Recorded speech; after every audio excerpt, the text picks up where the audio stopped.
Hi friends, நேற்று நம்ம தல அஜித் சாரோட ரேசிங் ஷெட்டில் தான் ரிலீஸ் பண்ணாங்க. பட் அதை பார்த்து நம்ம தல அஜித் சார் இந்த இயர் ஃபுல்லாக ரேசிங்கில் தான் இருப்பாரா, படத்தில் நடிக்க மாட்டாரா அப்படின்னு சொல்லி ஒரு நியூஸ் செம்ம வைரலாக போயிட்டு இருந்தது.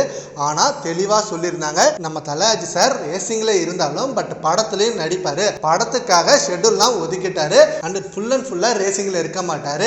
ஏப்ரல் மேல மட்டும்தான் ரேசிங்கில் இருப்பார். அண்ட் அதுக்கப்புறம் ஜூன், ஜூலை, ஆகஸ்ட், செப்டம்பர் இப்படின்னு 4 மாதத்துக்கு கிட்டத்தட்ட நம்ம AK-64 படத்துக்காக கால் ஷீட் கொடுத்துருக்காரு.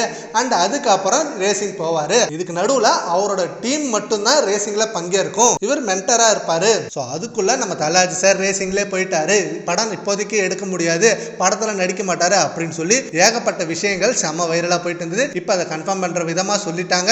தல அஜித் சார் AK-64 படத்துக்காக 75 நாள் கால் ஷீட் கொடுத்துருக்காரு. ஆதித்ய ரவிச்சந்திரன் இப்போ வரைக்கும் செம்மையான ஒர்க்கை பண்ணிட்டே இருக்கு. சீக்கிரமே ஷூட்டிங் ஸ்டார்ட் பண்ணிடும் அப்படின்ற மாதிரி சொல்லியிருக்காங்க. அண்ட் அஜித் சாருக்கான டெஸ்ட் ஷூட்லாம் முடிச்சிட்டாங்க. அண்ட் டெஸ்ட் ஷூட் எடுக்கிறப்ப அஜித் சாருக்கு செம்மையான காஸ்டியூம்லாம் கொடுத்துருக்காங்க. வேற லெவல் ஒர்க்லாம் போயிட்டு இருக்கு. அண்ட் நம்மளுக்கு தரமான அப்டேட்டும் வெயிட் பண்ணிட்டு இருக்கு. ஸோ யாரும் எந்த ரூமர்ஸும் நம்ப வேணாம். படம் சீக்கிரமே ஆரம்பிக்க தான் போறாங்க. அண்ட் ஆரம்பிச்சு படத்துல ஷூட்டிங்ல தான் இருப்பாரு நம்ம தல அஜித் சார். அண்ட் அவரோட டீம் மட்டும் தான் ரேசிங்ல இருக்கும் அப்படின்னு கன்ஃபார்மா சொல்லிட்டாங்க. சரி, ஓகே ஃப்ரெண்ட்ஸ், நம்ம தல அஜித் சார் நம்ம AK-64 படத்துக்காக 75 நாள் கால் ஷீட் கொடுத்துருக்காரு. அதை பத்தி உங்க ஒப்பீனியனை நம்ம கமெண்ட் பாக்ஸ்ல கமெண்ட் பண்ணுங்க. Thank you friends.